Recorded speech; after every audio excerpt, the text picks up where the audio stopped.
everybody doing? So, if you all notice, I got a guest tonight I'm very excited about. So, if you don't mind, take a second, introduce yourself, just in case someone might not know who you are. Of course. Thanks, Dan. Good to see you again. I'm glad we got a chance to hang out at ETH Denver. It was fun to get a chance to meet in real life. For those of you that don't know me, I'm KP. Oh yeah, you got your blow still from the meetup. That was so much fun. That's awesome to get a chance to hang out and chat about everything DFK with Ogre and Dreamer and all the guys that were there as well. That was super cool. So I'm KP. I was on the DFK team for about 6 months, worked on a lot of different aspects of operations, some coding, some different projects, side projects that came up, did a lot of the Twitter work, did a lot of the YouTube work that went on behind the scenes. And then when I found out that BLO was a potential possibility, got super excited about it back in December, January, and kind of kept that as a side project under my wing for about 4 or 5 months. And then when it turned out that the team wasn't going to go forward with it, I decided that it was time to run with it as a community project and have been working on that ever since. So it's a little background. I've been in DFK since September, October of 2021. I know that it launched in August. I was a little bit slow into the game because I thought it looked pretty sketchy when I first got into it. I mean, you guys have seen that original map. It was just like a bunch of crazy pixel art and basically a farm token that didn't have any reason to go up in value, Jewel, but it did. And so, we're all here because of it right now, hoping to play this game at some point. And that's what I'm excited about most of anything, is just the potential that's there. I appreciate your content, Zan. You've been, working behind the scenes. You've got a little loyal following, and it's fun to hear all the different aspects that you go through, including some of the other projects and some of the side things that you do in the Philippines as well. So excited to chat with you this afternoon. Should be fun. Yeah, I agree with you. When DFK first came out, I was very skeptical as well, but I just got out of a bunch of other projects that were just nightmares. And like you said, everything just looked hokey. It looked like everything else everybody was pushing. But I watched Climb Crypto and Ogre, and I was just like, dude, I love these guys. How can I not keep following this project? So I just kept following and look at where we are now. It's crazy. Yeah. So. Definitely. Big shout out to some of you guys that are on the chat too. Good to see you, Skiller, Beeve, Trade Room. Always great hanging out on a weekend, getting a chance to chat with you guys. I have to tell you, Zan, it was surreal. Hanging out with Sarge yesterday at Battle Mage Brewery, watching the Mythic Squad Void Hunt Tournament #2 on the screen as we had beers. Oh my God, it was an esports moment. I was so stoked. Sarge and I were just enjoying that the entire time.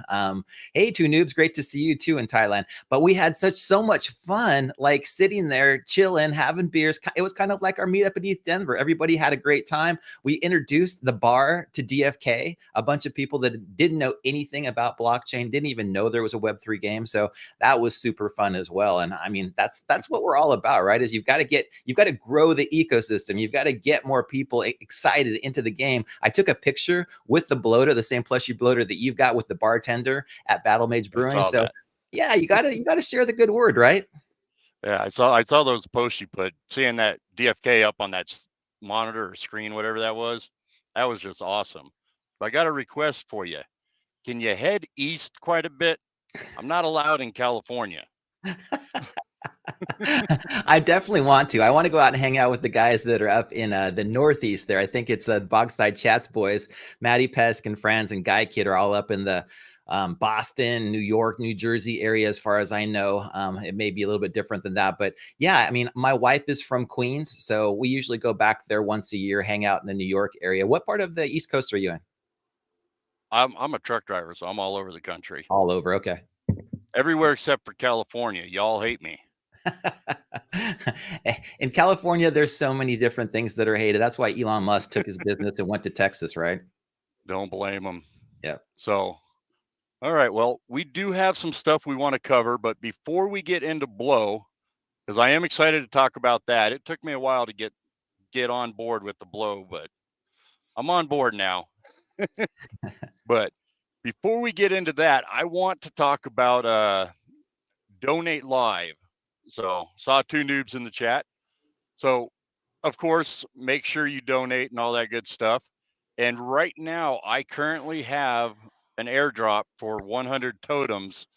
Anyone wants to claim that. The keyword is Zan, Z-A-N, and it's a good opportunity. Even if you don't play Dragon Masters, you can accumulate the coins in there. And if anybody wants any information, I do streams Sunday mornings about Dragon Masters. But is what I want to talk about more is the giveaway that I got going on and how I got that structured. So if you look here, these are all the different, oh, that's not it. These are all the different pools that I have. So if you donate to any one of these pools, you got to you'll share your screen up automatically there, get Dan. I don't entries. see it. You don't see it? Oh. Why did that not share? Oh, that's because I removed my share screen. No worries. Oh, there we go. There we go. So yeah, so if you go in this, the link should be in the description, but if you go there and you donate to any of these pools, you could win an entry to win one of those. So if you look, you know, there's everything from Jewel all the way down to Blow. And now there's not a pool for Blow yet because I just got in there. Not quite sure how I'm going to get that to work out yet. But the total, that is actually what is up for grabs if you win. And if you choose the tab correlated with it, like if you go down to the gold, it'll have your OX address. And then over here, it has how many entries you have all the way to the right. So now I do want to attach this to names. The only thing is with the names, it's kind of funny because, you know, you put whatever names you want in there. So I'll see how that works out. I'll play with a little bit of attaching there. But at the end of the month, the first, well, not the end of the month, but I ended at the end of the month. And then the first Sunday of every month is when I will do the drawing. And I will probably do that live. And also to let you know, anybody that claims the airdrop gets a free entry into a drawing for a random prize. I have not picked the prize yet this month, so we don't know what it's going to be. And then I also want to talk about next month. I'm probably going to be changing my pool away from totems and probably to a different token, just because I don't want to talk negative about Dragon Masters, but they're not willing to even really talk to the Donate Live team to talk about a partnership. And if I'm going to be supplying a pool, I would rather be it with someone that is actually a partner with Donate Live. So I'll probably be switching it over to something in DeFi Kingdoms next month. So we'll kind of see how that goes. And that'll probably be better for a lot of you guys also. Awesome. So Yeah. We definitely got to get you a big bag of blow for, you know, giveaway. We'll also to have the airdrop associated with it as well. I got to talk to two noobs about that tomorrow so that we can get that going for all the streamers that are out there. I mean, Donate 3 has been such a huge benefit to the entire content creating community, you know, from you to, I know the guys that are at the jewelers as well. Mega and Dags have been ambassadors, and, you know, Crypto Grady was as well. And Sargent's been excited about it. But yeah, I mean, they're such great guys. Why, how could you not support the Donate 3 guys? They've been working their asses off. They've got 500 content creators now. I mean, they're great guys, right?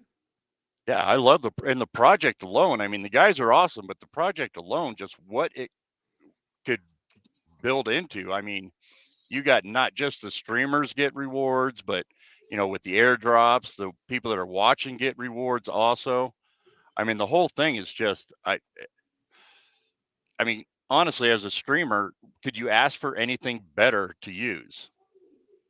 No, not at all. I mean, it's great to have people be able to come on, watch you, do your thing, create great content, hopefully give some people some alpha, get them excited about certain projects. I mean, just like with Dragon Masters, I don't know much about them, but now I'm excited to go out there and find out some more information just because you've got something going on. Why would they not support Donate 3? Everybody else that's out there wants to know about them too. That's why I'm giving them all kinds of different tokens. I sent them a giant jewel pool. You know, it was 1,000 jewel there for a while. Now it's going to be like a couple billion below. So I mean, let's go. Let's get the community behind it. Content creators need to like support their viewers, and their viewers need to donate to them. It's like, it's a win-win for everybody.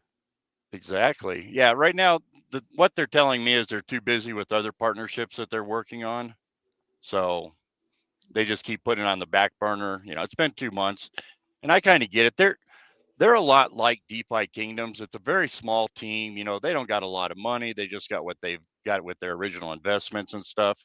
Really good team. I mean, those guys work really hard, and they are a South Asia company, so they're really shy, and they're, you know, great people, but they don't like to talk to us very much. That's too bad. They should, because, you know, it takes the small streamers to actually get some traction with their audience until they can make it to the point where they can start monetizing their channel a little bit.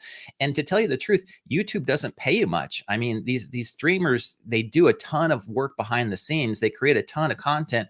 And when you look at it at the end of the day, you might get $20 or $30 in ad sharing revenue, but you could make a couple hundred. You know, I probably made a couple $1,000s from my contributions from Donate Live. You know, the guys that Donate Live are doing a huge benefit, and they're going to have a token. They're going to do airdrops. It's like everything that we're looking for, right? Exactly. It's like gamified donations. That's how I look at it. It's kind of like gamifying donating. So I mean, it's just crazy. So, all right, let me check my list, but I think we got everything covered on that. Yeah. So now let's get into BLO. That's, oops. I done screwed up there. All right.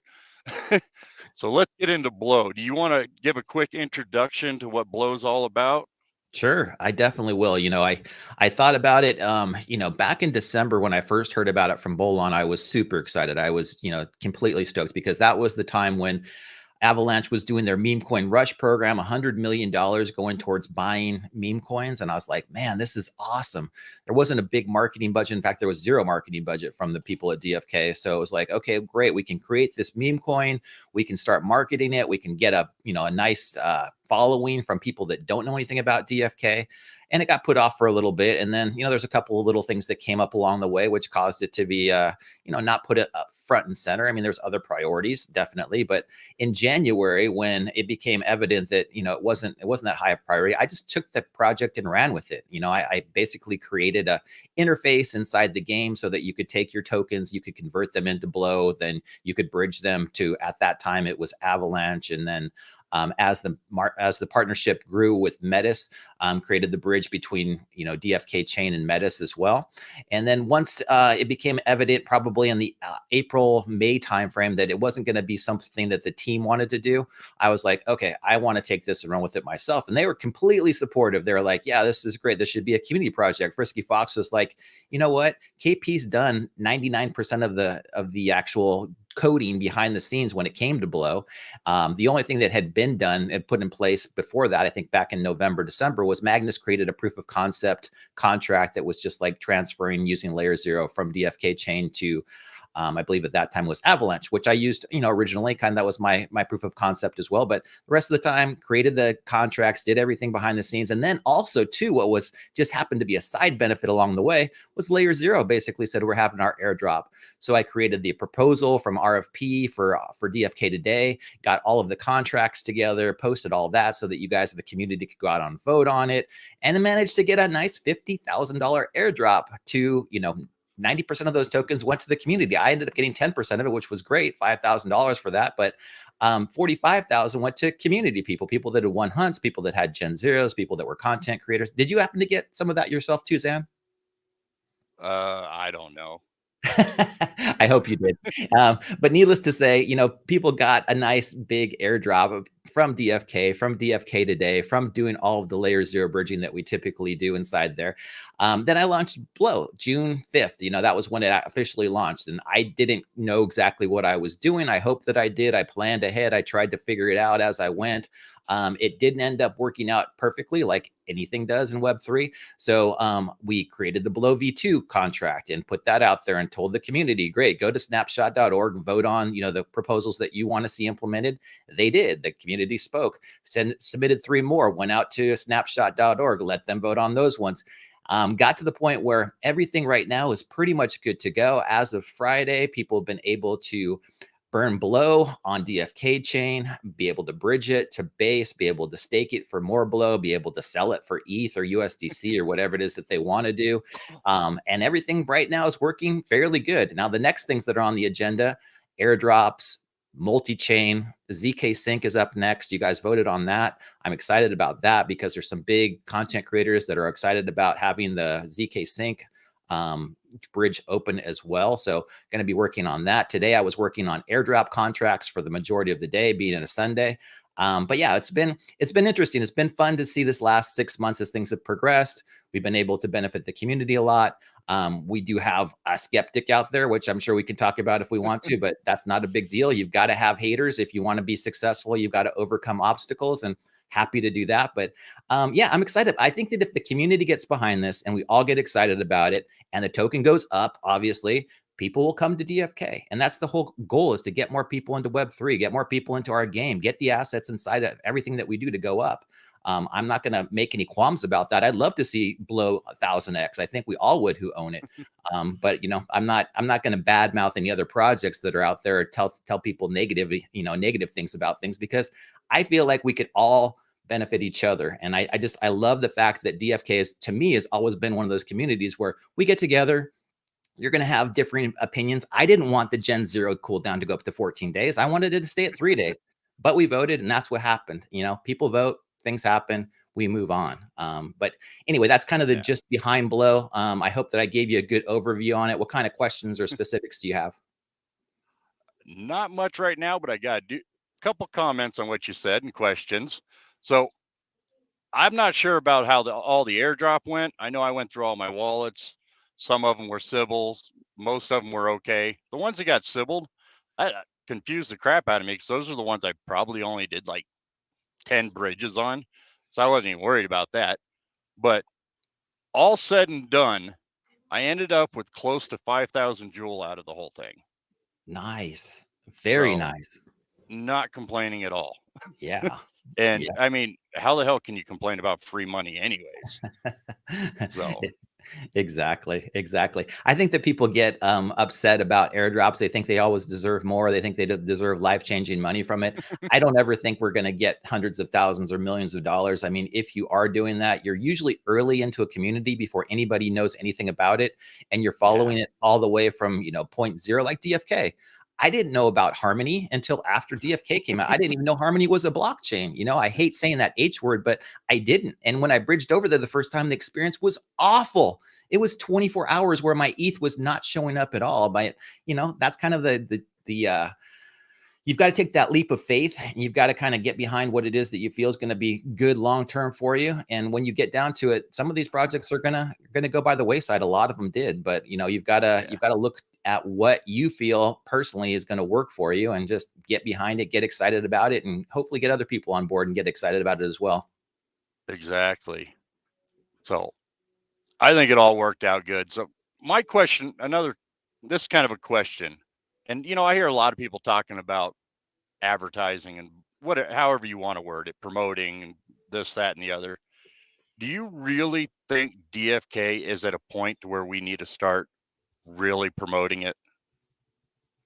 Yeah, I think that Dreamers pretty much hit the nail on the head with it. And I know Dags has definitely kind of seconded that emotion as well, because Mega was very smart and got into crypto valleys way ahead of the population did. And I remember when Mega was posting about it, and I was looking at it going like, this doesn't look like something I'm going to be that interested in. But he was excited about it. He's like, look, I'm getting all this yield token. I'm going to be able to get this huge airdrop. And I was like, I just don't have time for this. I was working on BLO at the time, and I was like, no, I don't really want to get into it.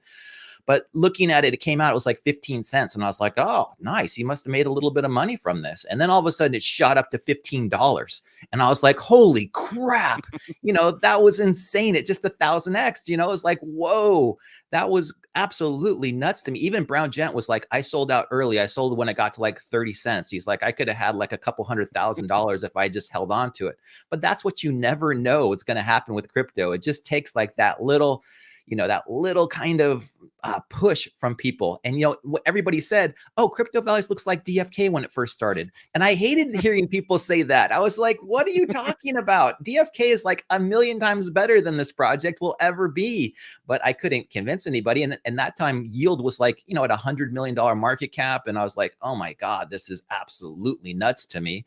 But yeah, the marketing behind it was all those people that lost out on Crypto Valleys when it went down came over to the jewelers because Mega had already been talking about it. And then Dags was trying to lead them through DFK. And I think he said there was like 11 people that came over and that wanted to play DFK. And only one ended up sticking around because the other 10 were like, this is too complicated. I just don't want to have anything to do with it. So I think until that's what I get a lot is too complicated. Yeah, until it gets a little bit easier for people to onboard. I'm hoping that scrub fights will do that. I'm hoping PvP does that. I'm hoping that betting does that, Zan. I mean, I'm going to talk to Sticks Intern about that tomorrow night, but I'm hoping that I talked to Sargent about it yesterday at the bar. In fact, we had people at the bar that were like, you can bet on this? And I was like, not yet, but you will be able to. And they were excited about that, right? Yeah, I could. I'm not much into the betting thing. Not that I don't like gambling. Trust me, I love Vegas, but betting on stuff like that, that's not my thing. But I think the key is going to be the scrub hunts. We need that game loop to where you come in, you have an introduction to everything that's going on. And right now we just don't have that. That's why it worries me with the whole starting to advertise and promoting and stuff like that. Out of all the people that come over, how many are we going to retain? Yeah. And I put a lot of time and effort into that. I mean, we did some web optimizations. I worked with Halliday to get the gas sponsorships going so people could come in, create a profile, do their first like 5 to 10 transactions that were pretty much gasless. All that stuff that went into it, I thought was going to help. And really, it didn't move the needle at all. So until we have a big catalyst that's going to excite people, which I'm hoping is going to be, PvP like everybody else, where I know that some people want to bet. I know that some people don't. I know that we have a bunch of degens in the DFK community, though, that are just like, yeah, I think that XYZ is going to win. I think that Just is going to win the next, tournament. Great. I'll put some BLO on that, or I'll put some other tokens on that just to see if I'm right. And it's fun, right? It's just, it gives you another reason to watch, like sports betting. I wouldn't care, if the Milwaukee Brewers beat the whoever. It's just like, if I bet on it, though, I'm like, come on, baby, you can do it, So it's like, you got to have that extra incentive. Yeah. If it comes to DeFi Kingdoms, I might start to bet on it because it's something I understand. Normal sports betting, I just don't understand it, so I stay away from it. Right. So yeah. Right. All right. So you ready? So next on the list, I want to do staking of bloaters or BLO, but I want to do it from start to finish, from frost bloaters all the way to bridging, all the way to staking. Cool. So cool. Nice. And doing that, I'll probably come up with a lot of questions for you. So I do have one question. So you got the bridge working on Friday, right? Right. So how come there wasn't a Fish Fry Friday event?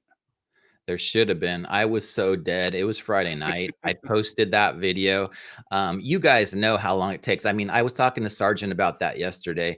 Zan, you probably know as well, from editing videos, it's like, oh my God, to create a 2-minute video can take you 2 days. It's just like, you've got to cut it right. You've got to get the background music. You've got to get the AI text to voiceover. You've got to get all the transitions, all the stock footage, put everything together. And then, when it comes down to it, you post it and you're like, okay, I hope this is going to go good. And I always appreciate Sarge's videos because he does so many that are so funny inside the community. I mean, from his ones with Maddie Pesk to, Fran's doing, I wear my sunglasses at night, to, everything else, like, too many cooks in the kitchen. All those ones are just absolutely hilarious. And I love watching that, but it takes so much time and effort to do it. And that's why I love supporting the people that are doing that, because I know how long it takes. But anyway, so when I had that 2-minute video of like, okay, now we've got all the stuff ready on the website. We've got burning, we've got bridging, we've got staking, we've got selling and buying, and all that's ready to go. I was dead. And I mean, I slept for most of the day on Saturday till I got up and went to Battle Mage to meet Sarge for beers. And it was just, again, it was so surreal sitting in Battle Mage Brewery, having beers, watching Mythic Squad Void Hunt tournament too. I was like, wow, this is what I had envisioned when I first got into DFK, but we're finally starting to see coming into it. But to answer your question, yeah, so basically on the website, bloatercoin.com, it's got everything right there for you. So you can do the fish fry.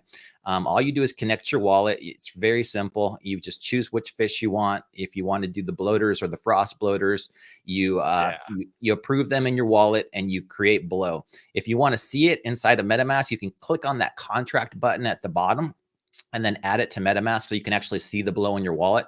If you don't, you just want to bridge it over to Base, you can just hit that bridge button and then you'll put Base in as the destination chain, how much you want to send over there, and boom, it's done. Some people have complained that the bridge fee is expensive. It's not my doing. It's like, that's how much it costs. That's the gas that it takes to get from DFK to Base and, you know, the fees in between or whatever. None of that is taken that was out. my first question. Yeah, it's like 3 Joule or something. I mean, it's and you can ask Fox how expensive it is to get from DFK Chain to Metis. It's about 4 Joule. At least it was when I did it last. So it's definitely not cheap. And he's trying to get, you know, the ERC 721s over there, the heroes, all that other stuff. That's why you've got to have like the Eigenlayer DA and all that stuff in there as well.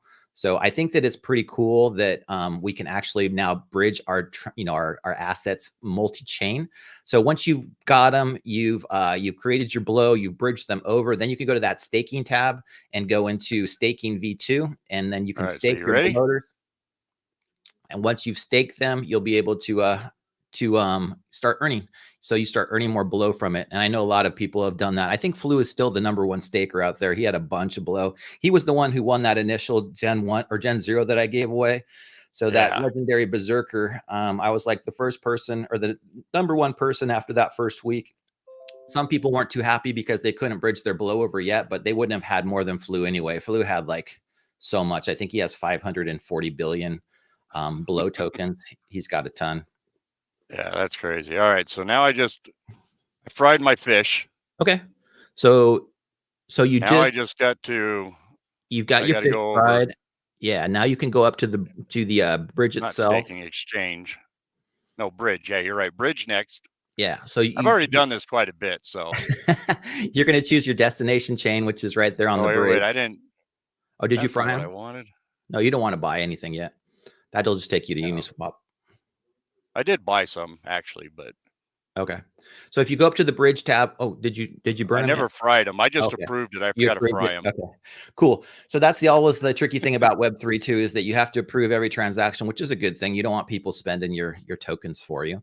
Once you've approved it, then you've got your success. If you want to add it too, just so that you can see them, you can go down. If you scroll down to the bottom there where it's got the contract address.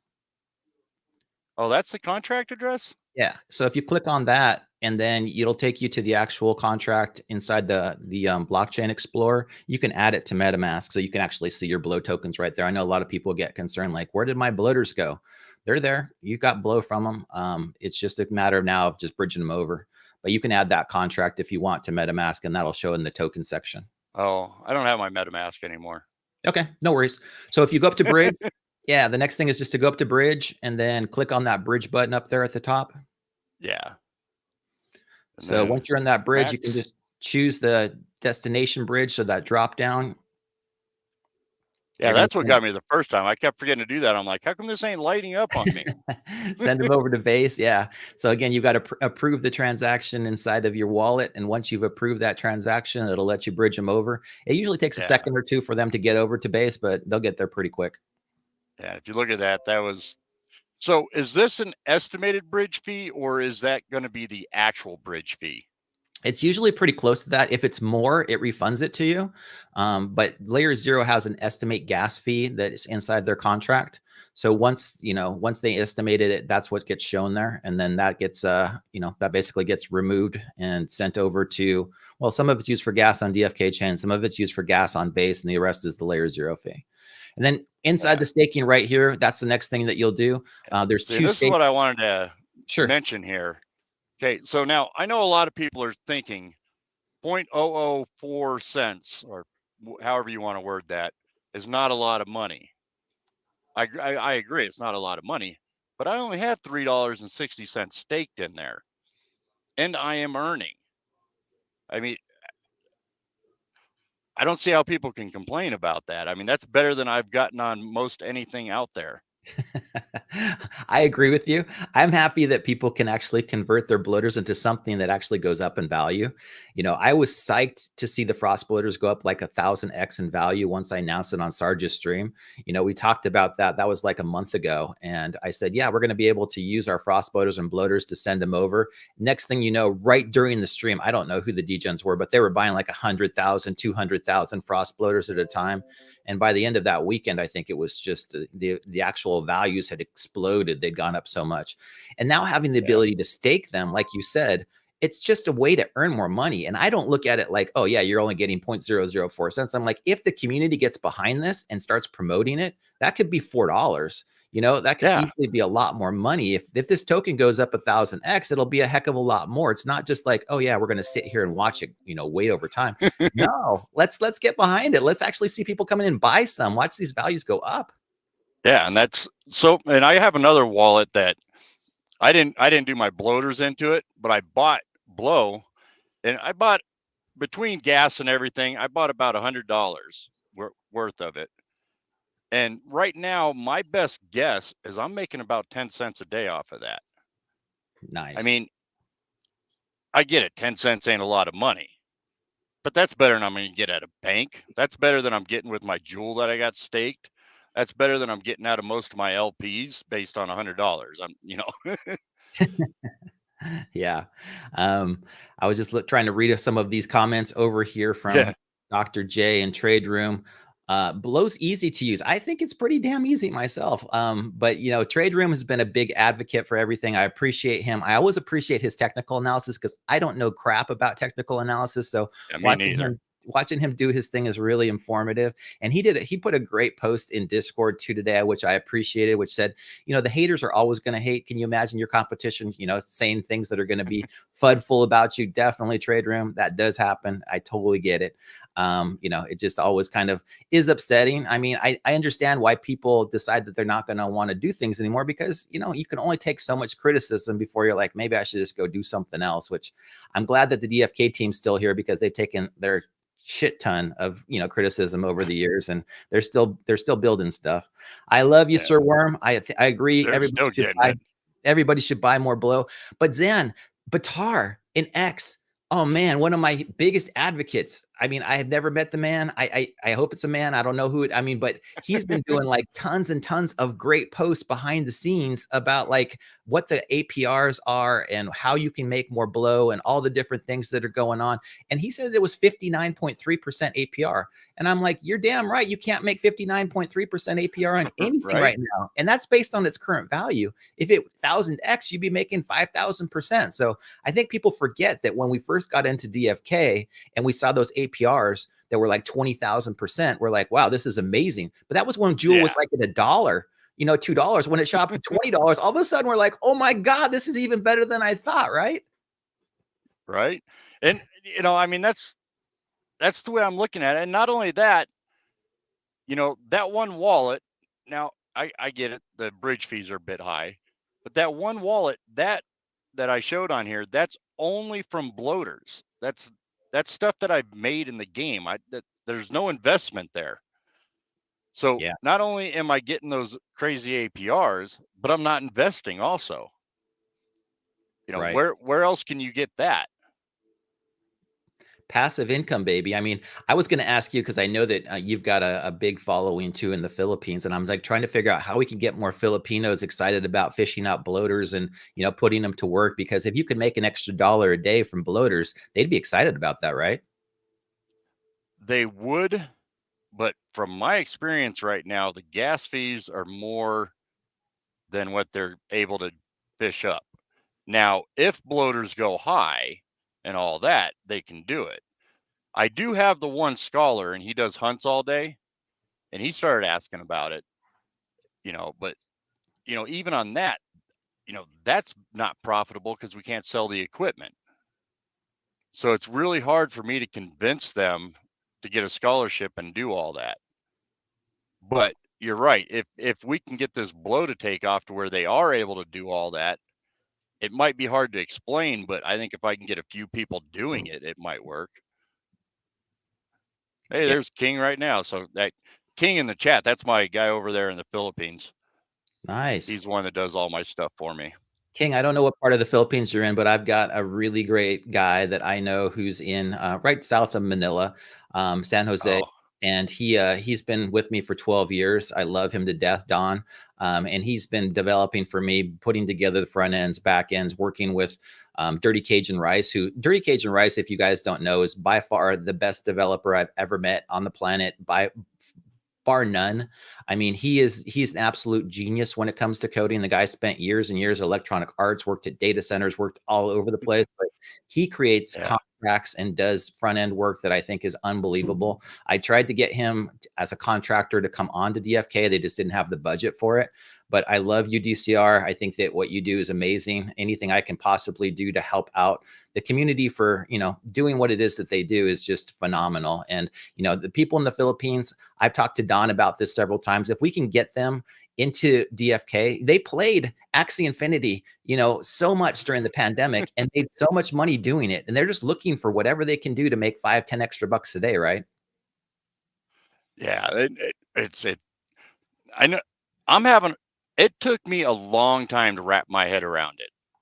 I honestly thought at first, like King was my very first scholar, and I just thought I was ripping him off all the time. I mean, I really thought I was just ripping him off. And then, the more and more research I did, it's like, oh wait, I'm not doing that bad. I'm actually being nice to these guys. So I mean, and they are just such great people over there. They got, what is that website, PH Workspace or something like that? Mm-hmm. If anyone's looking for good work, you can go there, and they got a lot of very qualified people to do work for you. So, They do. yeah. They definitely And do. Yeah. Anything else you want to add as far as BLO goes before we go on to the next topics? I got a couple good questions for you here. I want your opinions on. Oh, sure. Yeah. The only other thing about BLO, guys, is that it is a community coin. I mean, I can't do this myself. I love everybody who's gone out there and supported it. I mean, the vast majority of people have been excited, been enthusiastic. We're going to build a lot more into it. It's really hard to do it alone, though. I'm not a great person when it comes to multitasking and Telegram and Discord and Twitter and everything else that comes my way. I've been trying to build contracts and put, functionality behind it and make sure that it's working well. If there's anything else that I can do, let me know. I just think that it's come to a really good spot right now where I think things are pretty good and stable. I'm excited to take it to the next level, though. ZK Sync is going to be on the horizon. Loot boxes with airdrops are going to be here. And continually building on it. But yeah, I just want to see you guys and the community get excited as well. If you can make 50% on your bloaters, please, God, share it. Share it with everybody. If you can do stuff inside the game, share it. Share your DeFi Kingdoms. I mean, what Zan's doing right here is just absolutely incredible. I love this kind of content. I'm going to snip little pieces out and share it with everybody that I possibly can because I think it's cool. I think it's fun to actually be able to build really fun things on Web3. I was, again, so excited yesterday to be hanging out with Sarge, watching the fights, the Mythic Squad tournament inside the bar, and I'm just like, I can't wait until I can get on my phone, bet on the tournaments, take my BLO, make some extra money from it, and just be able to enjoy ourselves. This is not about like struggling and strife. This is like we're through the midst of the bear market, and we're here onto bigger and better things when it comes to the bull market. I'm not super enthusiastic about what the summer has, but I think as we get to November, December, Zan, you can tell me your thoughts. I think the bull market's going to be in full force, right? I think late November, it's going to start to take off, but I don't think we're really going to see anything until January, February. I mean, I don't want to get into politics, but a lot of people are really skeptical with their money right now. I know I'm holding back on a lot of stuff because I want to really see what's going to happen before I start doing anything. Yeah, that's probably better to be, prudent about what you're doing, especially right now. I've got a lot of money still in ETH. I'm excited about like what ETH has to do. I think that it's going to have the ETF that's going to be here hopefully in the next month or two. It's been approved. All we need to do is get it over the finish line. Then more money, more institutional money can start flowing into the space. You guys know how the system works. I've explained it so many times. People get excited about Bitcoin. It goes up to 100K. Then they get on the ETH train and they drive that up to 10K. Then they get out of that and they're like, what else can I buy? Oh yeah, I can get BLO. I can get Jewel. I can get all these other little coins that may go up 1,000x. All right, great. Yeah. The system's worked out the same over the last 10 years. I don't think there's going to be a different playbook this time, but you're right. I mean, we might not see any movement until beginning of 2025, but you guys all remember 2021. It wasn't that long ago when all of a sudden all these tokens hit all-time highs, and we're way off of all-time highs, except for maybe Bitcoin right now. Yeah. And I honestly think this is going to be our last real bull market in the crypto space. I think when this next one hits, I think we're done with it. As far as, the big gains, I don't think we're going to see big gains anymore. Too many people have adopted cryptocurrency now to where it's not going to be that big influx anymore. Yeah. It is going to have another, couple of fluctuations. We're always going to have business cycles. Nothing goes up or down in a straight line. But yeah, when you make life-changing gains, I mean, people look at it. I look at the first time that I heard about Bitcoin, it was at $360. And I remember thinking like, it's way too high. I don't think it's, it's way overvalued. And then, what's happened over the last, I think 8 years since I heard about it. Oh, geez, it's only gone up another 200x. But yeah, I'm not in this to say like, oh, my coin is the best, or this coin is the worst, or this coin is good, bad, or indifferent. I'm here to like, how can we make as much money as we possibly can and hopefully have as much fun doing it as we can and enjoy ourselves. I mean, that's what I think we should all be here for, is like, great. If you want to go do something, you should just go have fun doing it. I mean, I have fun hanging out with you guys because shit, it's fun. I mean, it's not like we're working, we're speculating over these magic internet money. It's just, it's pretty fun stuff. Yeah. Honestly, I like the speculation. I don't invest heavy into anything besides blue chips. And okay, I'm going to say Shiba Inu was my first meme coin, and I made a pretty good amount of money off that. So I'm not saying nothing, but Nice. I have never liked meme coins. So the fact that I actually invested in BLO and I'm on board with it and everything like that that's something different for me. I'm not a BLO, I'm not a meme coin person. I'm not even altcoin person. So, but it's DFK related. We got you on the project. We got that giant team of you on that project. And I'll be honest with you, I can't believe it rolled out as smooth as it did. Thank you. I was very worried about that. Yeah, I'm still worried about it. It's just it's one of those things that always nags in the back of your mind. Like, what did you forget? Even talking to Fox about when they rolled out DFK, he was sitting there on Pi's couch, pushing the button to go live, thinking to himself, like, what did I forget? Which contract's not going to work? What's going to get exploited? It's always difficult when you're doing stuff like that. So it's good to have people that are smarter than you, especially like Dirty Cajun Rice, who looks over things and can just give you an insight into like, oh, wow, you missed this, or that might be a little bit different. And it's a constant evolving state of affairs. And when it comes to Web3, I'm as happy that OFTs rolled out when they did, because if I had launched this earlier, I wouldn't have had, necessarily the same type of a BLO token. They only came out in April. So now that they're there, and layer 0 is actually, an OFT itself, omni-fungible tokens, it can be on any blockchain. Now, that doesn't mean it's going to be on every blockchain. No. But the liquidity has to be there. So we have to create liquidity pools on every blockchain in order for people to be able to buy it and sell it. So it's not like, oh yeah, it's only going to be on Base and there only needs to be one liquidity pool on Base. You guys can make an LP pool if you want on DFK Chain. Anybody can do it. You can go out. I tried. It won't let me. You can make a liquidity pool for anything. So you can go out there, choose any token you want. At least that was my thought, because they did it on the chain that shall not be named, right? All those other projects put their tokens on the DFK DEX. So I think that you still can. I didn't try because I didn't really want to, but I mean, you guys can. You can create liquidity pools for bloaters. You can create it for BLO. You can create it for anything. So I'll have to look at it again, but every time I kept doing it, I couldn't find the coin. BLO just wouldn't come up. You might need to put in the contract address. I don't know. I haven't done it in a while. I know Grady was like the thinking of creating those very like those unique like trading pools, those really exotic pairs. It's just like, dude, who's ever going to trade like red weed for, for whatever? But he would always put those together and say like, oh, I'm making so much money from this. And I'm like, dude, you're making fractions of pennies. He's like, yeah, but look at how much, fees I'm getting on this stuff. I'm like, okay, cool. So yeah, it's available. I haven't done it in a while myself. I should probably go out there and try it just so that I can give you guys the step-by-step, instructions, because I think your viewers, just like mine, Zan, they want to have like the no nonsense. Here, go here, push this button, do this. And I know even people like Brovia, I love you, brother.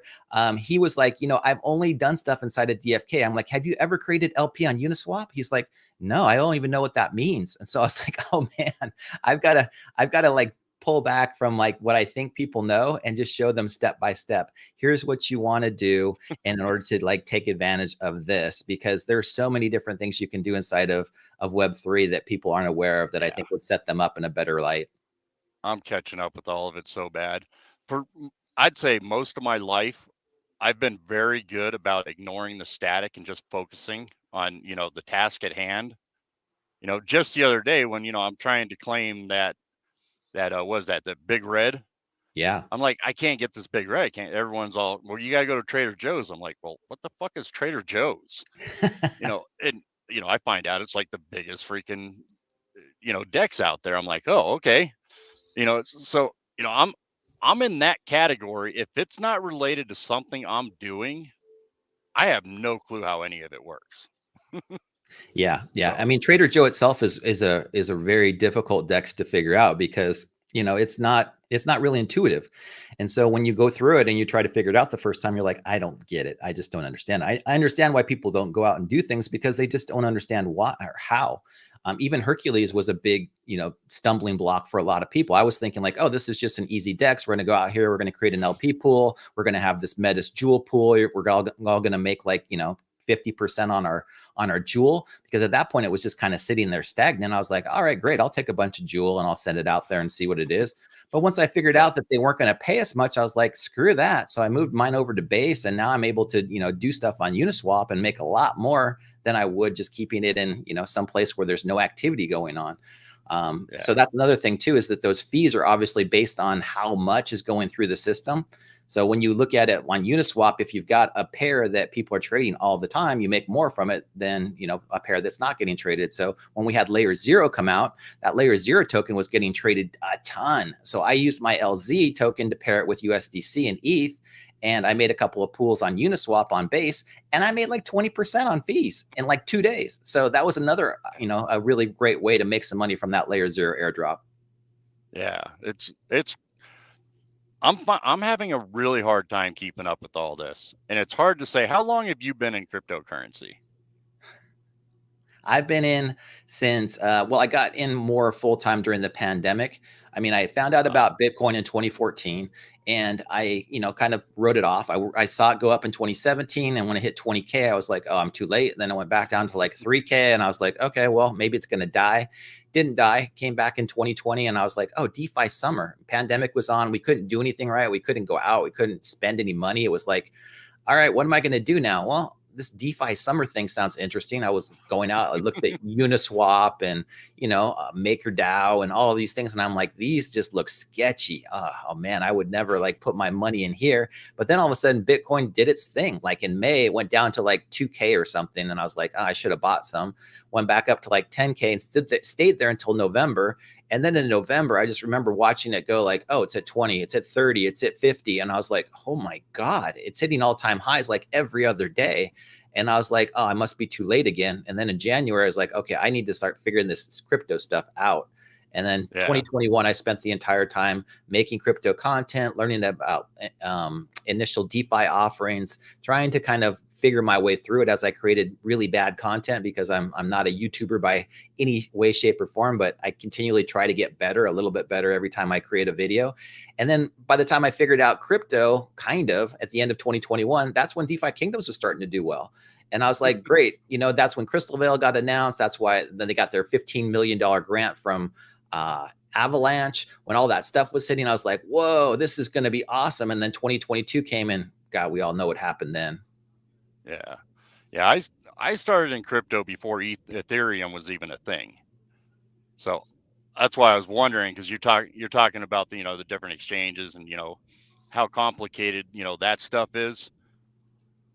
I'm not disagreeing that it's complicated, because I'm having a hard time figuring it out. But I used to be able to program a miner, and that was writing script. you know, Yep. it's crazy to go from back then. Back then, your wallets, you printed out a QR code, and that's how you did it. So, Yep. it's crazy how far crypto has gone. So, anyways, we are coming up on the hour. I don't know how much more time you got, but I do have some more topics I wouldn't mind your input on. Sure. Let's go. All right. Let's move on to the next one. Oh, Gen Zero voting. So, normally I try and stay away from topics that everybody else is talking about. I try and bring up my own stuff. But this is for we'll call him my good friend Beeve. You were on that stream with Ogre and those guys. Oh, yeah. I have to say, that has to be my favorite Mythic Squad stream. Now, was that because of different guests that they had on there? A little bit of conflict going on there? No, I'm just kidding. My favorite part was Beeve, when he threw his little rant. I don't know what you want to call it. But before I get into that, I want to talk about the Gen Zero cooldown and what Ogre said on the Gen Zero cooldown. So, two things with that. First, I wish people would shut the F up about, I don't own a Gen Zero, my opinion don't matter. That Gen Zero cooldown is going to affect the entire community. Probably more the people that don't own Gen Zeros than the people that do own Gen Zeros, because the cost of all the heroes are going to go up. Now, the Gen Zero cooldown, I think it's a waste of time, my personal opinion. But Ogre made a point. Is it now going to be too late to reverse the charges? I'll be the first one to admit, I'm that asshole. If my heroes are worth double what they are now, and you want me to now make them worth half what they're worth, I'm not going to vote for that. And at that point now, how many people are we going to keep from joining DeFi Kingdoms if the heroes are that expensive? So, with that part alone, what's your thoughts on, is this cooldown going to be reversible if we need it to be? I agree with Ogre. In fact, we stayed after on the Mythic Squad overview last Thursday and chatted about it for about an hour. Actually, it probably wasn't that long, but we chatted about it at length. And both of us wanted it to stay at 3 days. And the reason behind that is because, just like everybody, we want our assets to go up in value. We're not here to watch them continually go down. I mean, none of us are. Right. But there's no reason why the amount of heroes inside the game can't have additional value put on them. I'm all about like adding value to Gen Zeros. How do we do that? We do it by giving them special powers, special abilities, special loot drops, special whatever. I mean, if you use them for things, you should get special things, because they're the most expensive, most coveted, should be the most coveted assets inside the game. So when it gets down to it, I'm with Ogre 100% that, we can add value to Gen Zeros and give people the ability to, if we don't want them to use them to summon, great, give them something else that's more valuable that they don't use them to summon with. Also, too, I think Divine Essence is going to play a major role in what happens to our hero population. I think that once people are burning heroes for Divine Essence, be that lesser or greater or whatever the two types are, and you've got to burn 1,000 heroes in order to get a pint of greater Divine Essence, and everybody wants that because it's going to allow you to make the super awesome, cool, next weapon or next piece of armor or next item that you couldn't otherwise get because you didn't have that Divine Essence, or it's going to allow you to heal, or it's going to allow you to resurrect, or it's going to allow you to repair that Scally's eye that has disintegrated after use. Those are the things that I think we really need to be looking at more than, oh yeah, you know what, there's just too many heroes. Yeah, the reason why there's too many heroes is because there's nothing to freaking do with them. I mean, other than throw them in the pit. I know, Beef, that you just prefer throw them all in the pit. And SI, I love that little quote that you did. You know, if a hero doesn't have the right traits, yep, throw them in the pit. Everything should. Yeah. I'm anti throwing them in the pit. I hate watching that lava bubble. I have never gotten. I mean, the pit taketh away from me way more often than it's ever given. So I'd rather be able to get I the agree divine with essence. Yeah, but that's kind of my thoughts about it. How about you? Yeah. Well, my whole thing is, okay, so I got this hero up here, 19 crystal. Okay. He's a pirate. He's got shitty stats. He's got shitty professions. He's 19 crystals. In my opinion, he's not even worth 19 crystal. So there are going to be heroes that are just going to be crap and are going to be worth nothing. So why are we worried about the value of heroes? Because you're summoning crap together and getting crap out of it? Well, that's your own fault that it's not worth anything. That has nothing to do with the Gen Zero cooldown. I mean, that's my opinion. And Yeah. I'm constantly looking at the market and all these heroes that are on the floor. Every now and then I'll find one that's got a, you know, a crafting bonus that matches up good and stuff like that. But most of them, I don't even want them in my wallets. I got enough crappy heroes in my wallets. You know, I agree. that's my opinion. They're throwaway heroes. We don't need to worry about their value being worth nothing. Yeah. I mean, the throwaway heroes are always going to be throwaway heroes. There's no doubt about that. Every time I go look at the current population inside the, you know, the little guy that's there at the marketplace, and I see that there's 1 million heroes that are alive, and I see that there's 400,000 that are dead, I'm like, that's pretty good numbers to me. And we haven't even hit divine essence yet. If there was 1 million alive and 1 million dead, I'd be like, we're pretty good parity. But for whatever reason, you know, I think it had a lot to do with Hubert, though, saying like he always wanted the Gen Zero cooldown to be an extra 3 hours after each summon or something, or an extra whatever it was supposed to be. And it was infinite. Yeah. And I was like, well, then who in their right mind would buy a Gen Zero if you couldn't summon with them for 6 months? Like, it's just, it didn't make a whole heck of a lot of sense. You know, and are you familiar with Zed Run? No. They can only breed once a month. Okay.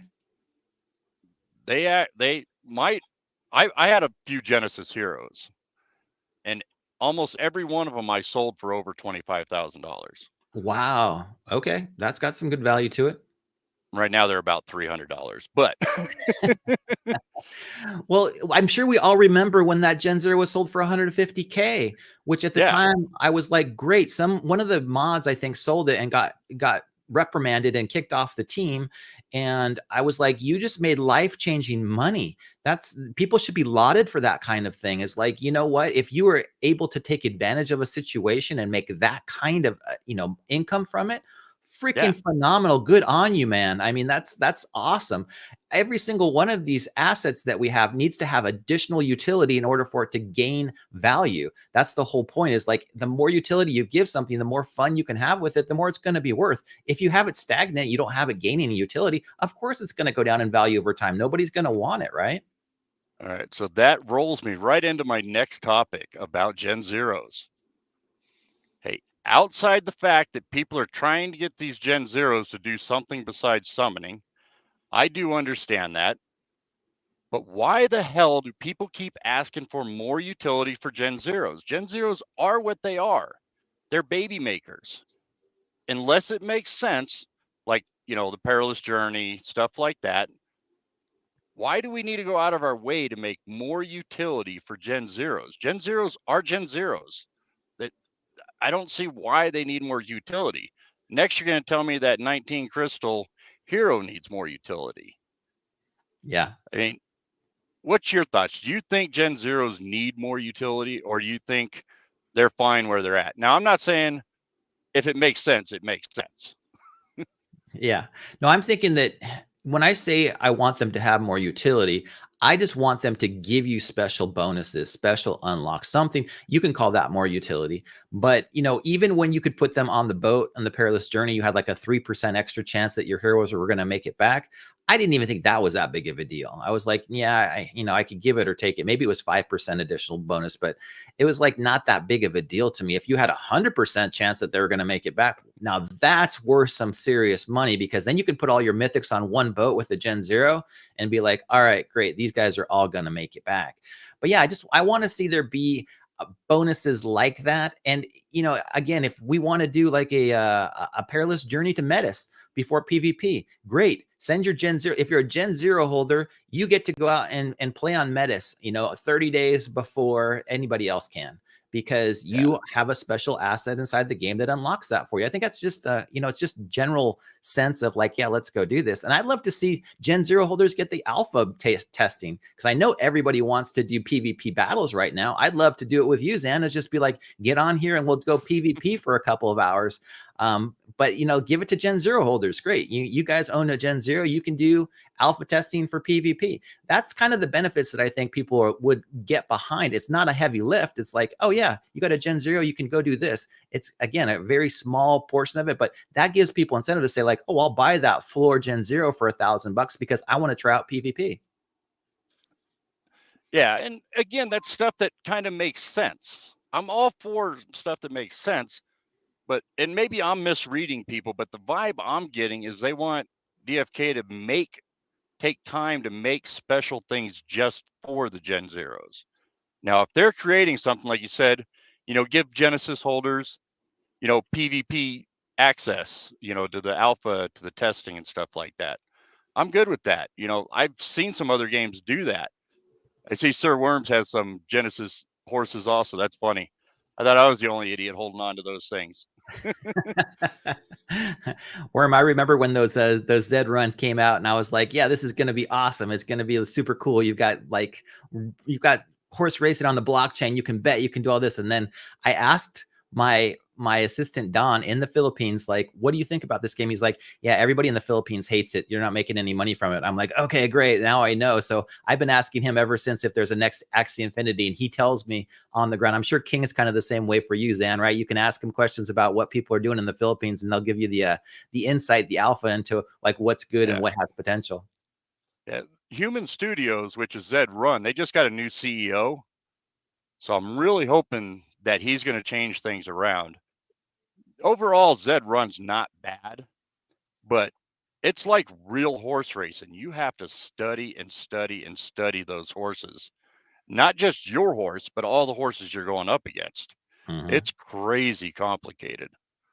But anyways, I don't want to get onto that. But anyways, the next thing on the topic, this is related to Beeve also. I'm glad to see you're in the chat.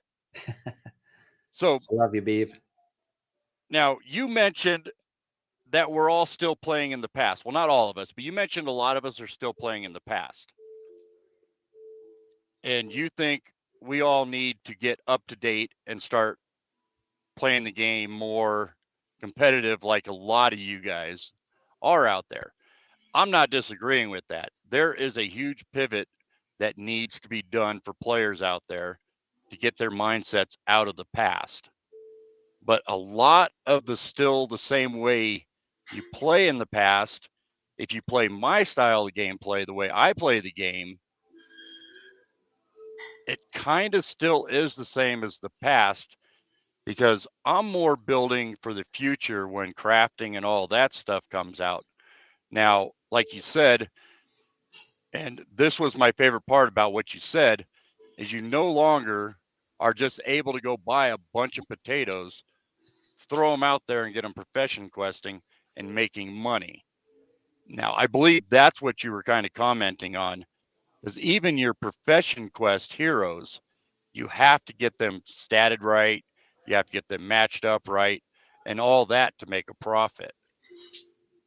So what do you think, KP? Do you think those days are gone where you can just go clear the floor out, send them all questing? You know, who was that did that whole thing of, you know, would you rather have a Gen Zero or 1,000 floor heroes? I'm sure Yeah. you remember that one when that was going around. That was Tad Effects. He's a great guy. You know, I love chatting with him about everything. And Beeve's 100% right. You know, is as often as you think about it, people are all living in the past. We're all thinking that Gen Zeros are going to be worth 100 grand at some point, which I don't think is the case. I agree with you, Zan, that they're more like baby makers right now. That's why I was kind of disappointed when the 3-day summoning got taken away. It's just like, okay, what's the actual value behind them? But the Beeve's right. I mean, the Mythic Squad guys have always been about traits. They've always been about, getting those traits. In fact, Mosh just posted today. That just reminded me.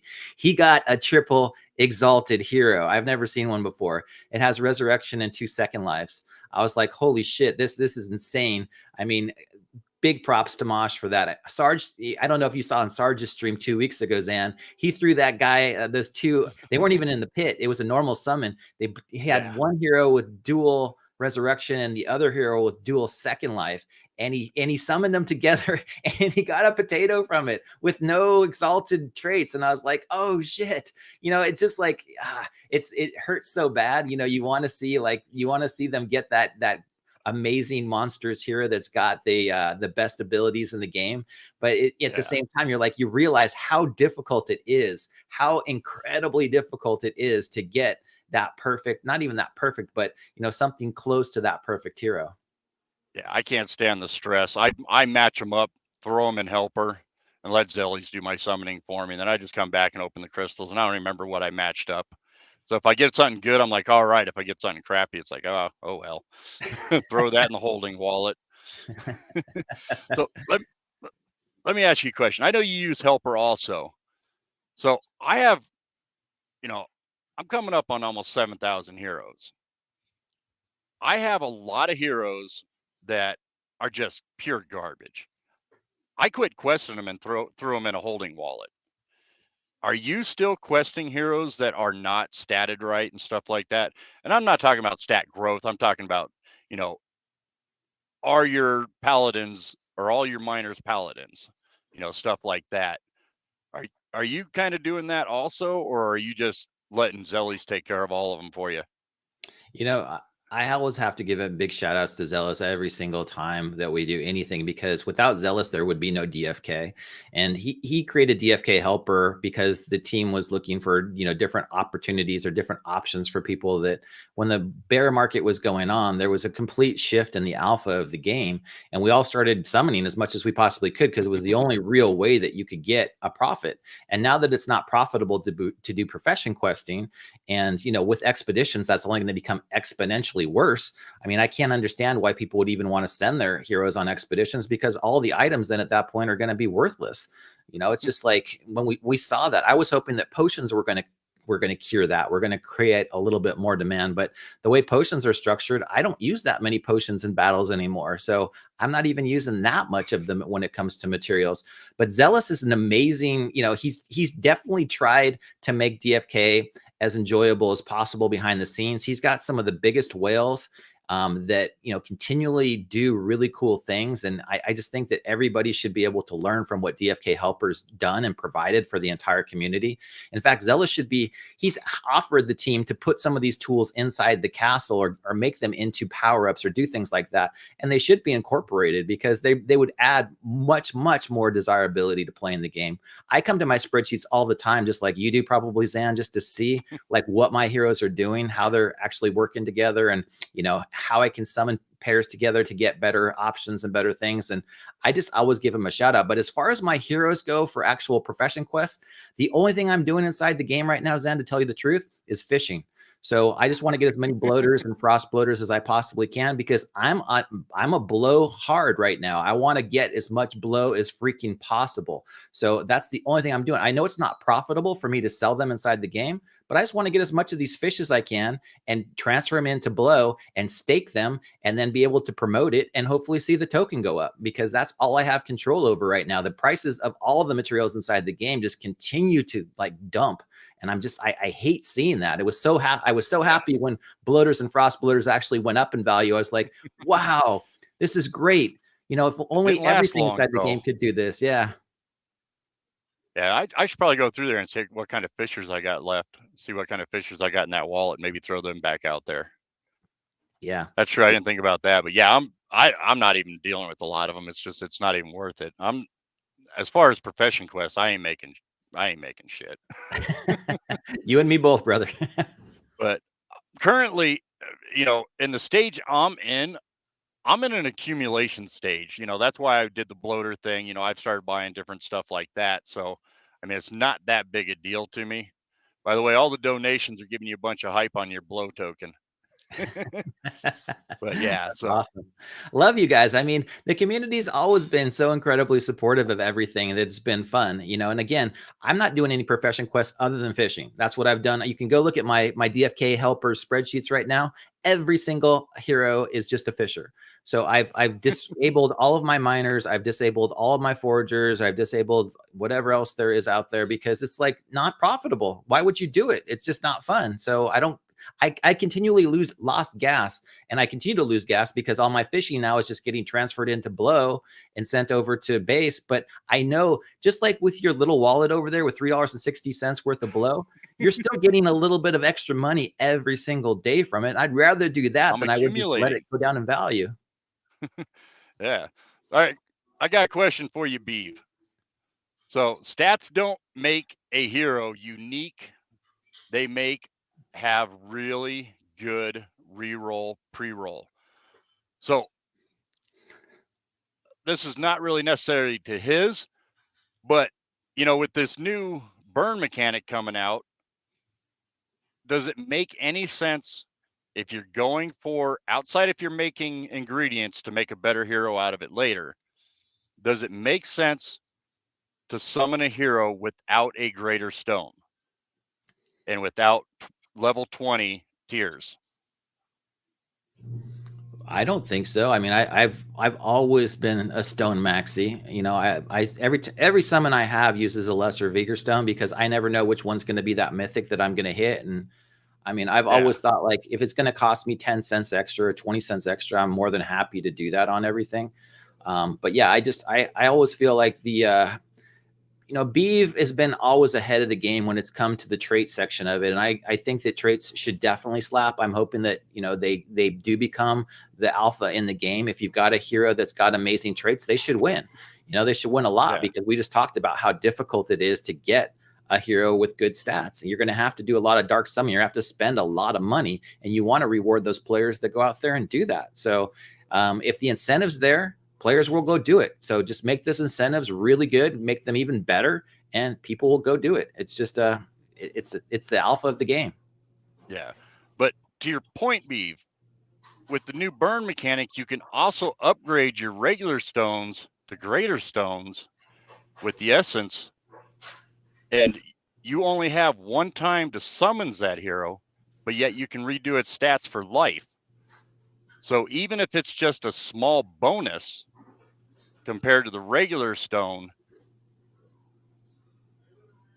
I just don't know. I would hate myself if I didn't put that extra, let's say 2 stats on there, and then it end up being something great. Yeah. Yeah, it would suck to have. I mean, I've always thought that whenever I think like, oh, this is just going to be a throwaway hero, it always ends up hitting.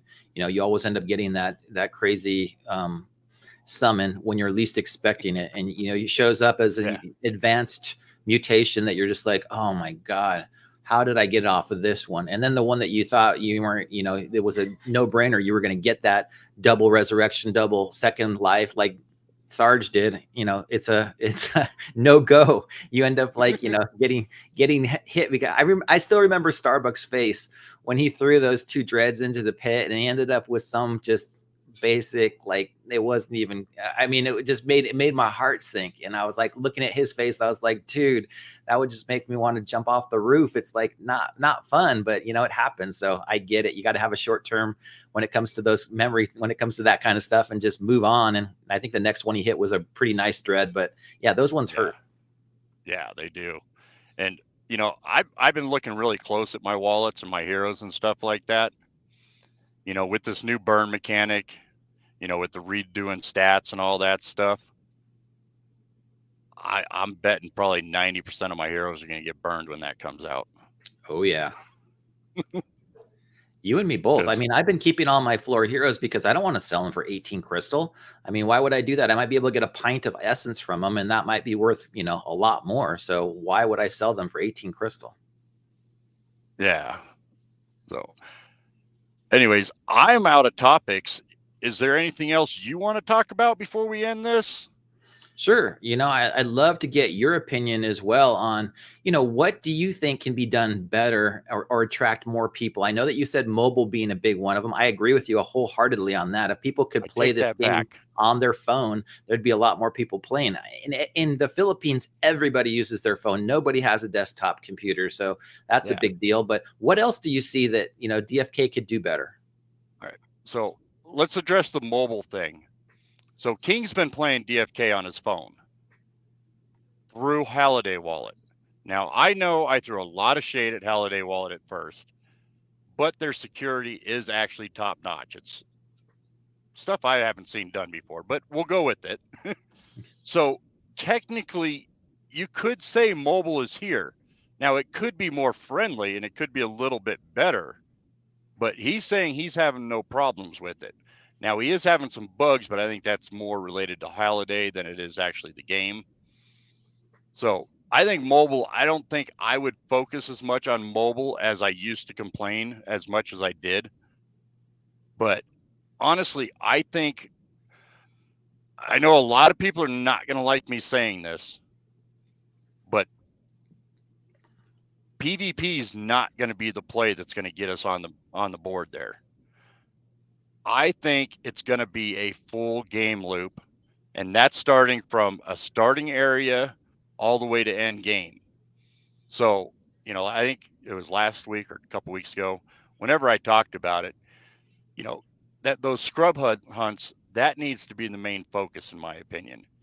And we need to get away from everything being so expensive.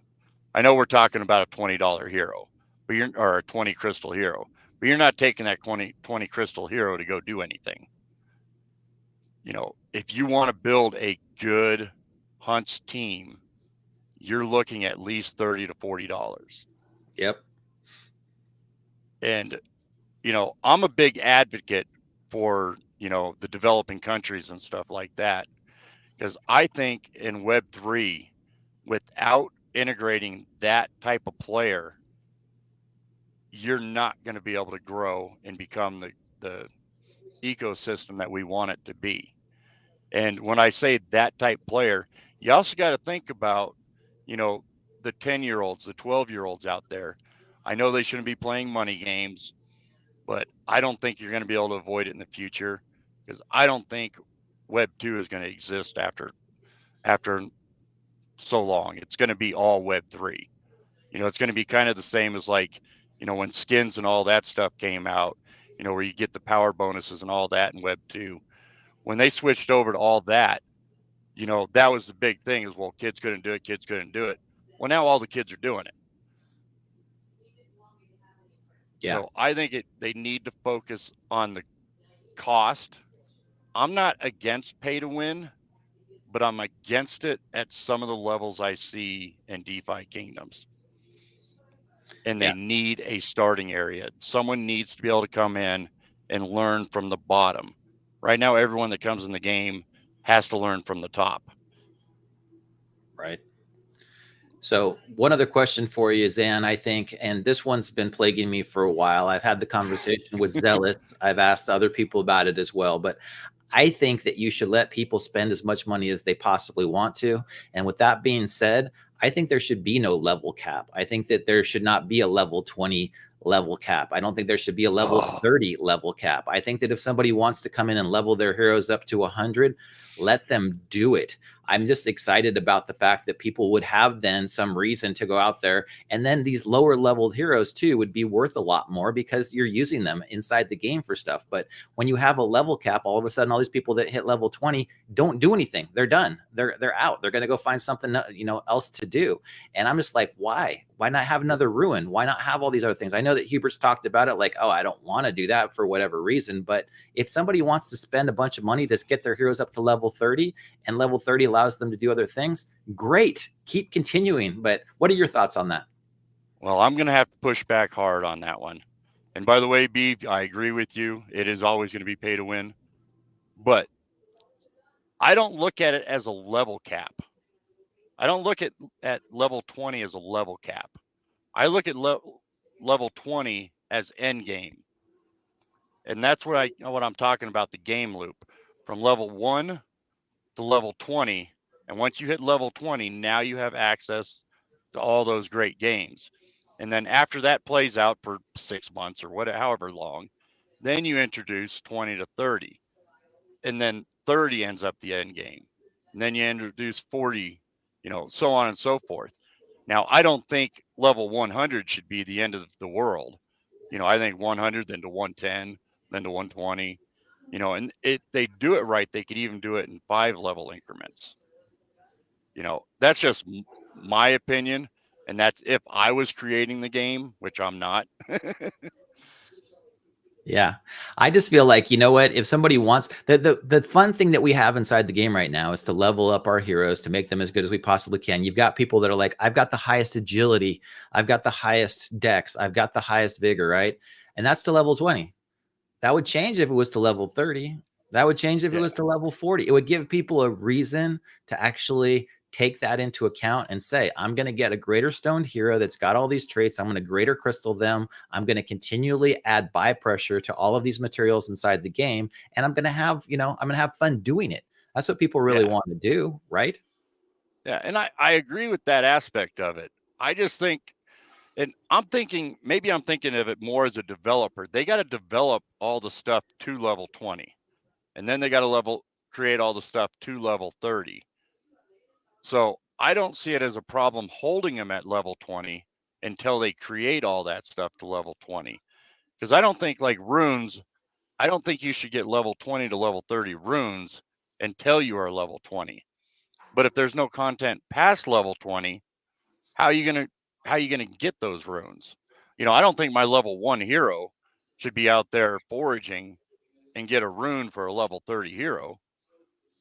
Yeah. Or they should have a really small chance, because that's what really made things fun too, is when those eggs first came out and we had a 0.01% chance of getting that egg. When you got that green egg, you did your happy dance and you went around the room thinking like, man, this is worth $100. That was and fun. you only had 3 heroes at the time. Yeah, I mean, it was fun. It was the excitement of the game. It was the thing that it was the alpha. It was the meta at the time that you're excited about.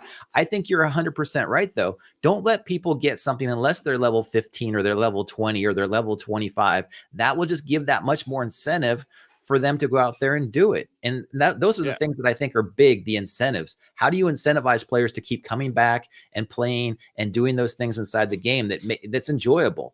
I had fun doing that. Now I'm just like, okay, I hunt, and that's about the only fun that I have inside the game. It's obviously not profession questing. It's not like trading things. It's not creating liquidity. It's like hunts right now are the only thing I can do, which is okay. But when my heroes get to level 20, I'm done. I mean, that's it. They've hit their limit. I can't do anything. Yeah, and I agree. So a question on that. You're not really, you're only fishing, but I don't have to buy Moshka runes anymore. I'm now farming enough Moshka runes to where I'm not having to purchase them anymore. And I think a lot of other people are at that point now too. And I think that's why the value of Moshka runes are going down. Oh yeah. So yeah. Yeah. I mean, Moshkas were the one thing inside the game that had value for a while. And when they hit $2, I was like, man, this is cool. But we're capped at level 20. So that when you're capped, people are gonna, they're not gonna need them as much of them. There's just not that need for them. And that's the other thing is like, I want to see the value of everything, every in-game item go up. How do we do that? Well, you do it by creating scarcity or creating value. And right now, there is no scarcity, because once you hit level 20, you're done. You're not using Moshkas anymore. You're not using, all the other things that are inside the game. You're done. So if you got that perfect hero that's sitting there at level 20, you're done. Yeah. And this is what I mentioned a while ago. I don't know if you heard it, but I think as far as the item drops go, I think they need a liquid formula for that, to where it's based on 18,000 of these were burned. So we got to reduce the drop rate 3%.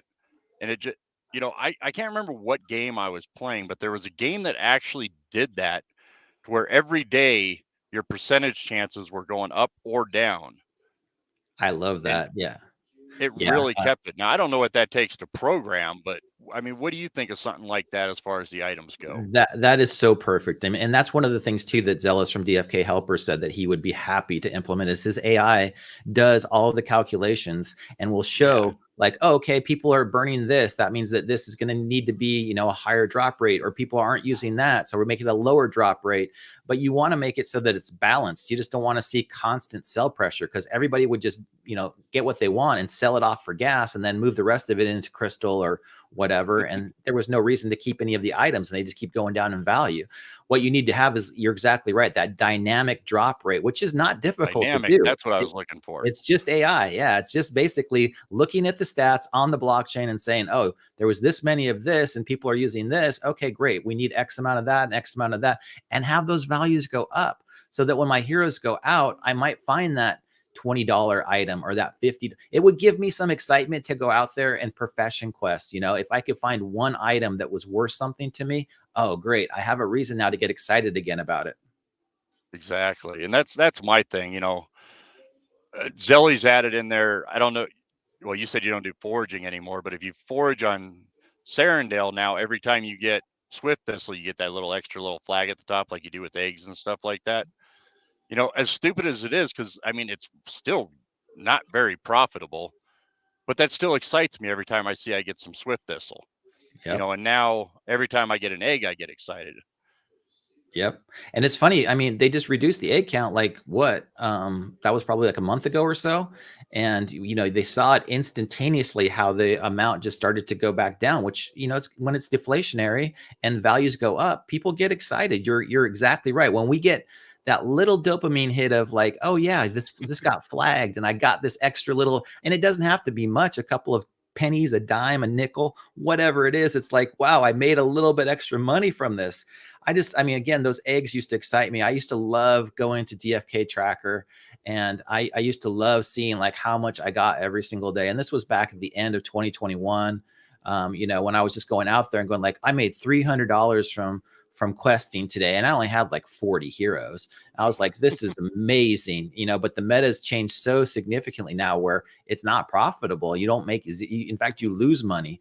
And I know that Yeah. Renpen said that, you know, she was making money enough at least to cover gas from questing, from profession quests, except for mining, which is great. But you shouldn't be like that. It should be like, no, I'm going out there and I'm actually making money. I'm actually getting a couple bucks, because the people in the Philippines like King would go nuts if they could go out there and buy a couple of heroes and make $2 or $3 from them and continually buy and make a little bit more money. It would be a Yeah. huge hit. Yeah. I need to go through and read and figure out his account, but I actually think because he got 4 equipment drops, I'll probably have to buy him off the account.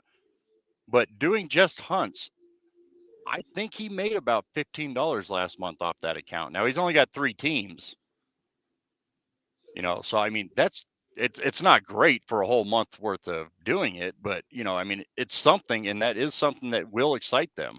Yeah, that's great. How much is so that's like the net he's getting is about $15 every month from 3 teams of hunting? Well, I've only been doing it for like 3 months so far, Okay. and this will be the first month that I think he's actually profitable to where it's worth doing it, but it's never operated at a loss. Okay.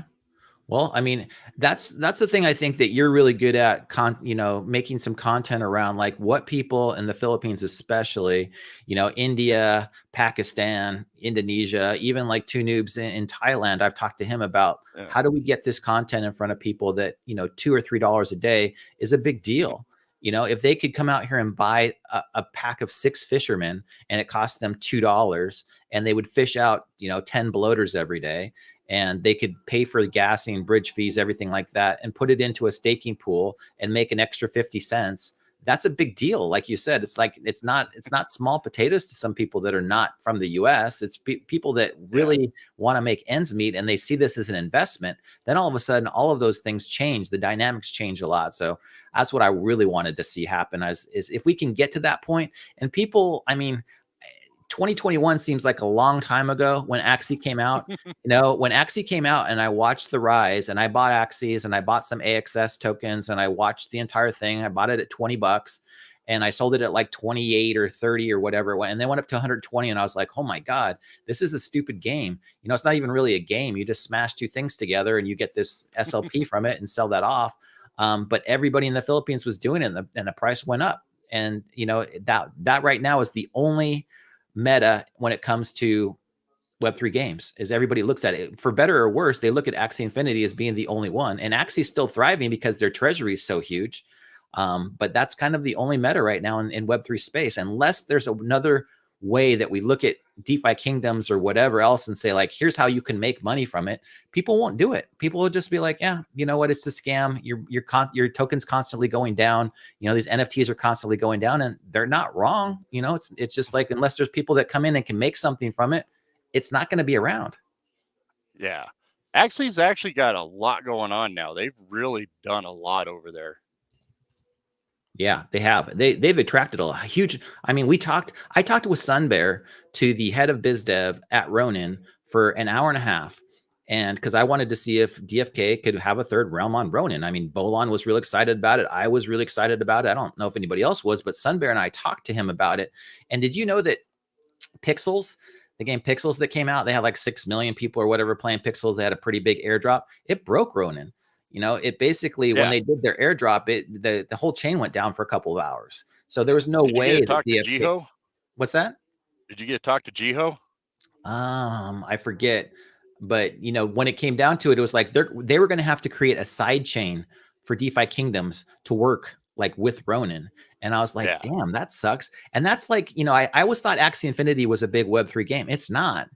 It's got a couple of like Web3 portions to it, but it's not a big Web3 game. But they've revised their tokenomics now to the point where SLP is deflationary, and Axie, itself is doing pretty well. And they've still got like hundreds of thousands of daily active users, which, if DFK had even a couple thousand daily active users, we'd be doing way, way better. So I think they can learn a little bit from Axie as well, and like what to do. I think that DFK has done a lot of great steps to get to where they are. I mean, the tokenomics are completely different. Everything's deflationary. I love that every day there's less crystal, there's less jade, there's less jewel. But, we've got to excite new people. We've got to get new people coming in. And until new people come in, Brown Gent talks about it all the time. It's just our money against our money right now. And there's only so many players right now that are playing it. Yeah, I'm giving you all my money every week. Except for this week, I bought BLO, so. Nice. But yeah, Axie's never been a blockchain game. It's always been a Web 2 game that you cashed out to Web 3. I don't know how to word that, but and that's 99% of the games out here. I think DeFi Kingdoms is the only game that's truly on chain that I'm familiar with. And I've dabbled into a lot of different games. So this is a question I've asked a lot of people. I got to ask you, because I think you might be the only one that understands what I'm asking here. Do you think DeFi Kingdoms is going to be the standard for gaming, or do you think it's going to be this Web 2 cash out to Web 3? That's a great question. So I'd say that DeFi Kingdoms has the potential to be the de facto standard for all Web3 games. I think that the way that they've done everything, from the genetics to the cards to the traits to everything, has been pretty amazing. I mean, everything that I've seen I was just completely thrilled with. Even to the fact of sitting in the bar with Sarge this week and watching the Mythic Squad Void Hunt tournaments, I was like, this has the potential to be everything. Now, can they execute? Completely different, completely different. That's just like, okay, I don't have any reason to think that they can't, other than money. And, it always comes down to the amount of time, the amount of effort, the amount of people, and having great people that are able to do what they need to do in order to make it work. So I do think that the Web 2 games have a big advantage. Some of the big gaming studios, especially, they could create a blockbuster that just happened to be Web 3 enabled and, turn it into a quote unquote Web 3 game.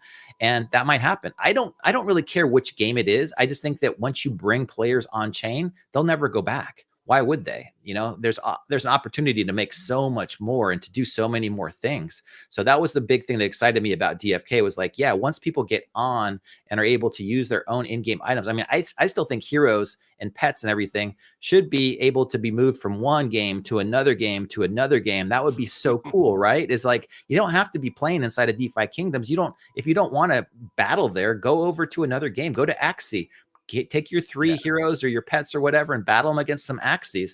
In fact, that would be fun, right? I mean, that's kind of I think that's the destination of where Web3 games should get is I want to use my items against other things in different games and different realms and stuff. If we get there at some point in this cycle, I'm just not sure. Yeah, I agree with you. I think the complication is, and I think we're going to overcome this with building, a basic NFT to where you own the NFT, and then it depends on what game you go into. It's going to convert over to their style of game. Now, it can still have your same looks, but, if I went to bring a DFK hero over to Axie Infinity, what the hell is it going to do with all those stats? And if I bring an Axie over to DFK is not going to care about what body parts the Axie has. That's true. But the nice thing about it is that you're using your assets inside of a different, realm, a different characteristic. You might have a tournament where you have to have 2 heroes and an Axie, or you might have something that just allows it to do something differently that you never otherwise would have thought of. And there's going to be certain traits that heroes have or certain traits that Axies or any other thing. You could use a Zed run horse, if you wanted to get from place to place. That's the cool thing is that none of this has limits to it. They're all just on-chain items. That's the cool thing is that, all these things are just tokens. And the more that people understand that this is not anything special, it's just like, I'm going to use this token to do something, unlock something inside the game. And the more that they're able to do, the more they're worth, right? So all these items, all these things that we've been developing, that's what my whole goal was, is like, we've done all of the hard work. We've done all the heavy lifting for the last 2.5 years. We've built up these heroes to the point where now they're amazing. I feel like they should get even more amazing. We should have level 30 heroes, 40 heroes, 50 heroes, because we don't know where this is going to end up. And why not be able to spend another year or two building level 50 heroes or level 80 heroes or whatever, right? Maybe there's only 1 or 2 inside the entire game. Those heroes are worth a shit ton. The heroes that are level 20 right now, I don't see them sell for a heck of a lot more than a level 10 or a level 15 hero. But if you had a level, if you had a level 40 or 50 hero, oh my God, that's all of a sudden now they're selling for another $10,000, $20,000, $50,000. And that excites people. I can come into this game. I can start with 0. I can raise it to level 50 and I can sell it for a ton. That's cool. That's meta. That's what I want to do. Yeah. And I like that aspect, but I think we're a long ways away from that. Yeah. I do think that's where we are headed, except for we're going to cap at level 20. Unfortunately, it is what it is, but I don't think it's that hard to do. I tried to make a couple of differences inside the game. I didn't have any shot whatsoever with the game committee. They already had their own ideas on what they wanted to do and how it is that they wanted to do it. But I'm more of the aspect of like, how do we create value for all the players? Because if we do, everybody that's been playing for the last 2 years will benefit. And then everybody who's new that's coming in will spend more because they know that they have an opportunity to create value. And that's what we really look forward to, is like, how do we make money from all the things that we've been doing? Because we all got into this with one aspect, is like, okay, we're buying into this thinking like, oh, it's going to be this over time and it has the potential and it can get to there. If it does, that's anybody's guess, but don't limit it. Just don't put these arbitrary limits on like what you can and can't do. Like, get the hero codexes out there. I don't care if they can't do all the things inside the codex. Just let people go out there and do it. Get some of the new pets out there. Get some of the gold pets. Get some of the yellow pets. Who cares if it's only 5 of them or 10 of them? Get them out there. Let people go out and hatch their eggs. Let people do those things because it's fun. And people will start saying like, oh, I'm the only one in the game with this odd pet, or I'm the only one in the game with this. That's what people really like, is not the aspect of like, oh yeah, it's going to be built out like this, or we're going to have PvP at some point. Just give us a little taste, right? A little like, this is what it can be. But again, we shouldn't limit people from what it is that they want to do. Just let them go out and do what they need to do, and they'll have fun doing it. Yeah, I agree. I don't know. I'm a focused worker, so I like to hone in on something and focus on it. And I kind of see that as what the team's doing. Now, I do think what you were saying about the pets, I don't see why they stopped at gardening. I mean, I know they're talking about there's different materials and stuff like that, so it's going to be different for the, mining pets and stuff like that. Okay, but let us hatch them, and then you can add those traits in later. Right. Give us a picture of something. I mean, right now we got crafting bonuses and we got combat bonuses that we have no clue what they are. So give us a mining bonus that we have no clue what it is. I agree. It's like, you got to give people a little bit at least of everything. I've had the conversation with Zella so often, just like, yeah, just give them a couple pets, and the next month, give us a couple more. It doesn't have to take any artist much more than a couple of hours to go put that stuff together. It's very simple, very easy. Again, it gives people what they want. I want to go hatch my gold pets. I want to go hatch my yellow pets. I mean, Mosh and Beeve, Mosh was the king of pet hatching for the longest time. I would always go to Mosh when I wanted a mythic pet because I knew he would have 500 of them. And that's what people like to do, is like, you want to be able to take your eggs or your traits or whatever you like and go out there and do it. Don't limit people. Don't ever like say, oh, that'll be later. Just give people a little bit of this, a little bit of that. But I don't know. I mean, we can always speculate what we want. We have to wait for what it is that they want to do, how it is that they want to do it. And, when that actually comes to fruition. In the meantime, I'm going to be just fishing my ass off, catching as many bloaters as I can, and preaching the good word of BLO to everybody that possibly can, because the more people, the more bartenders, the more consensuses I go to, the more permissionlesses that are out there, everybody's going to want a bloater at some point. I'm so glad again that you got yours in Denver. I can't wait to get everybody a bloater at some point. Yeah, he rides on my dashboard most of the time. He's out visiting the country. Awesome. All right. Well, if you ain't got nothing else, we probably should wrap this up here soon. So you got anything else you want to chat about? I love talking to you. This has been a great conversation. Well, tomorrow night, yeah, I'm gonna have Sticks Intern on. He's gonna go through the Mythic Squad Void Hunt Tournament 2, the winners, the top 3. I'm gonna actually go out there, buy $1,000 worth of BLO, send liquid staked BLO to all the 3 people that deserve it. I think the winner got $600. I'm not sure if it was in Jewel or USDC from SI. I'm gonna send another $600 in BLO. The second place I think was $300, and then the third place was $100. So the total prize pool for this Mythic Squad Void Hunt tournament is over $2,000. I think Sticks Intern said it's probably close to $3,000, and the entry was $10. So I think that more people will get excited about that. I'm super excited about it as well, and I'm hoping that people will be able to bet BLO at some point in the next tournament, so that you can go out there and you can pick your skiller, or you can pick your, whatever, whoever you think's going to win. I know that all you guys competed much more than I did. I had a really tough squad tournament time. I lost all 5. I was 0 for 5. Although I think Winston was as well. So I did really well on the first one, not so on the second one, but I look to hopefully redeem myself in Mythic Squad Void Hunt Tournament 3. Yeah, now just think about that. If I get one of my scholars to take first place in that, what that would mean to them. Hell yeah. Can you imagine making $3,000? I mean, that's a year's worth of salaries for some people in the Philippines. Oh yeah, that would be awesome. But all right, well, let's wrap this up. I appreciate your time here. And guys, next week I will be doing another bullish meter.